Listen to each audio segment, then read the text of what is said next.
How's it going, everybody? Welcome back to the Liberty Hour, streaming through Spreaker Studio, the 16 Jackson AJ1 Twitter account, and the A2 Jack YouTube channel. I'm back with my friend Cameron Harr, and before we get into college affordability, I actually have a couple of quick questions here that popped off the top of my head. One that I wrote down when we were having the conversation about President Trump, and what came to my head is, do you think any of the Democrats so far that are running have a chance to beat Trump in 2020? If so, who and why? Okay, so if any of them, I think it will be Biden, just because I think that he's the most normal one. I think that all the Democratic candidates are so left-leaning, like ridiculous, to the like extreme, like radical left-leaning, that not a lot of them stand the chance. And Biden appears to be the most middle ground. What's the word? What's the word? Like middle-leaning. Yeah, like moderate. Moderate, that's the word. Yeah. He appears to be the most moderate, which I think is why he's ranking highest in the polls right now. But I think they're honestly just so extreme. I think they're way too far left than the average American. I think that I don't know if they're misjudging American politics and where they think people's politics lie, or if they think that Trump is just in such a weak position that they can push anybody by as president. But honestly, my favorite candidate right now by far from the Democrats is the Andrew Yang. I think that he's really cool, and I think that he has some really interesting perspectives. I think he's a super cool guy, but he's obviously not doing very well in the polls. He's second on my list, so that's fair. I like that. Yeah, I really liked him. I've listened to a lot of his stuff, and I actually think he's the most reasonable one out of all of them. He's the only one that actually cares about the future of the world, in my opinion. Exactly. And I think that he's the most intelligent one. I think some of them are honestly so stupid, and I think that they take the most radical issues and they're all so extreme just in so many things, and they say the dumbest stuff. And yeah, I think that they suffer from a lot of the stuff that just really far leftists do, where I don't know, they're just kind of crazy. But I think Biden does stand the best chance just because his name he's so well known already, because he was vice president for 8 years. He has that name recognition, and I think he does have that return to normalcy.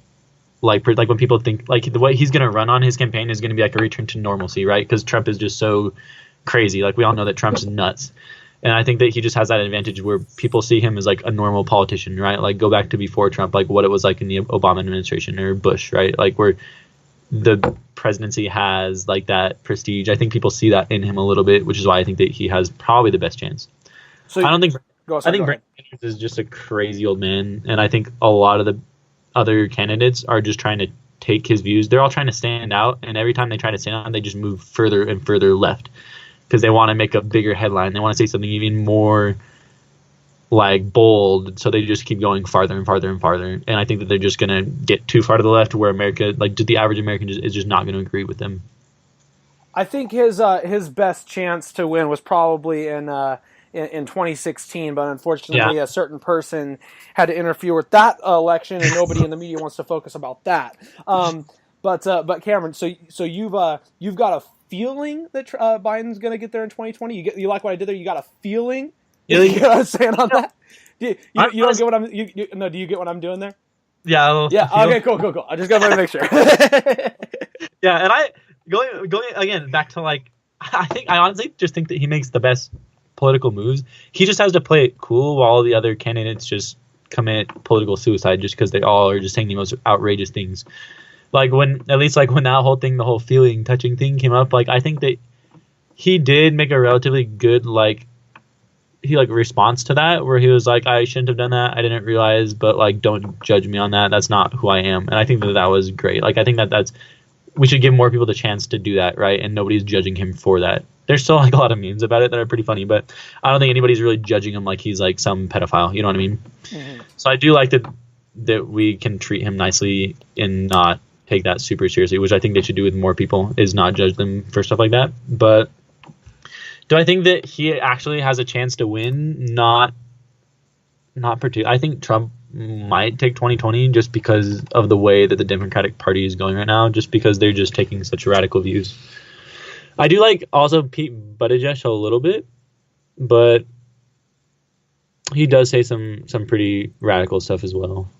Yeah, personally, my favorite, and I don't know how much you've been able to watch of her or see of her, my favorite is Tulsi Gabbard. And the main reason I'm a huge fan of Tulsi Gabbard, even though she's down in the polls, kind of like Yang is right now, because she's not getting as much recognition, is just because as a person like me, when it comes to stuff like war, I'm just much more of a isolationist person, or a person who doesn't want to get involved as much. And she is a person that comes from a military background, serving in 2 deployments in Afghanistan and Iraq over those wars in the 2000s, who experienced firsthand what it was like over there to serve with her fellow brothers and sisters.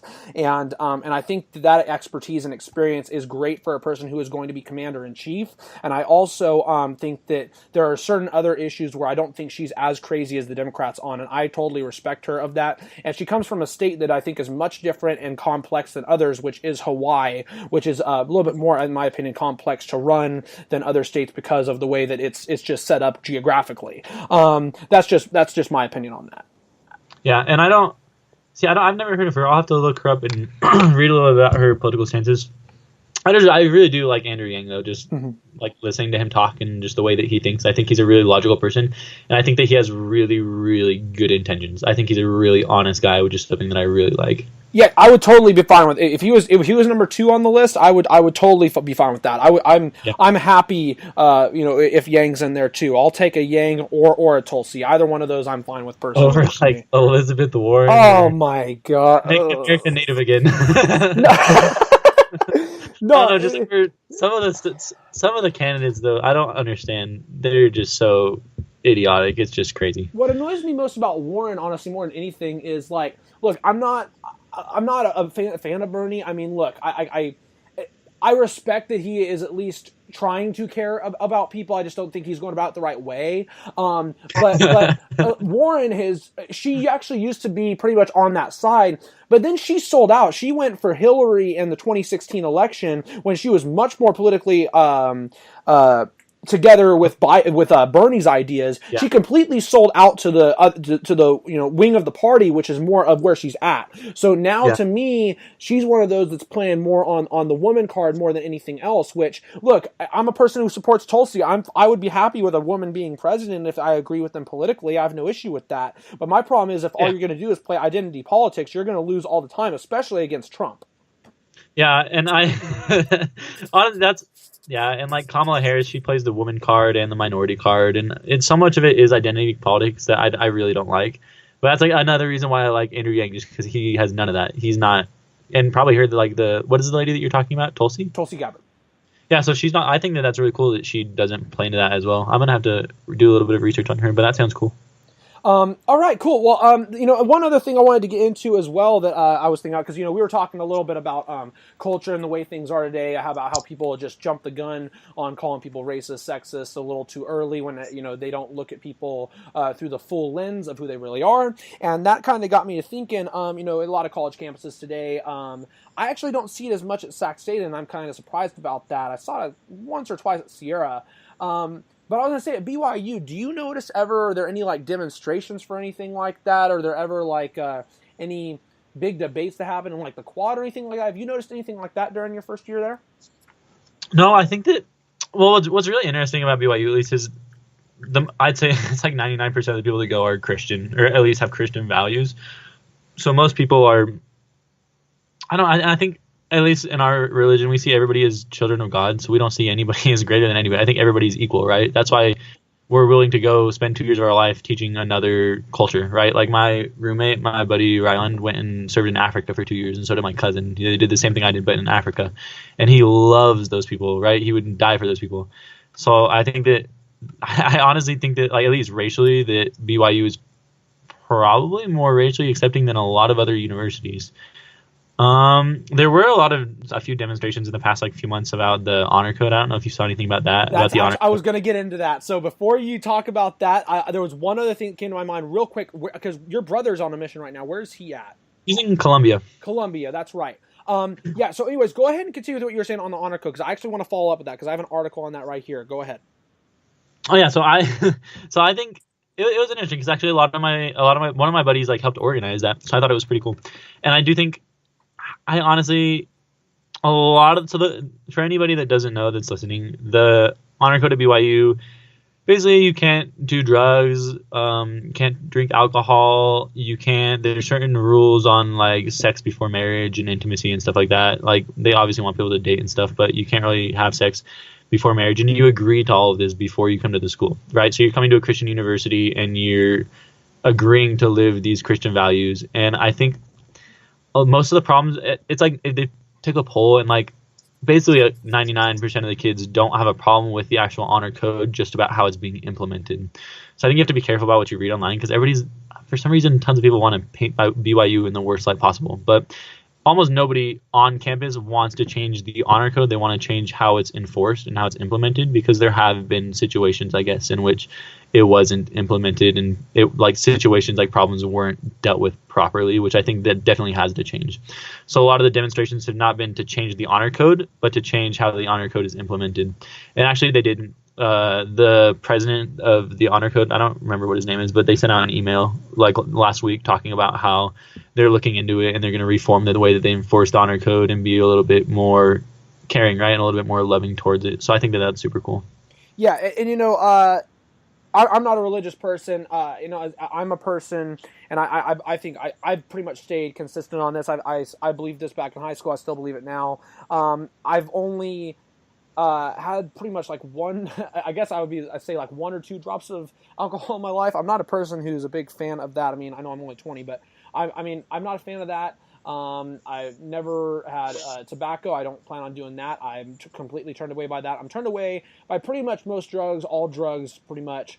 I don't even have caffeine that much. I might have like 1 Red Bull, 2 Red Bulls a year. Might have a couple of coffees a year. I'm just not a huge fan of drugs in general. But I don't have an issue with people doing it. I just trust that people will be responsible with their own bodies, and if they're not, then it is what it is. If they're going to trash themselves up, then they trash themselves up, and they understand the consequences. I'm not going to pay for them to live their life.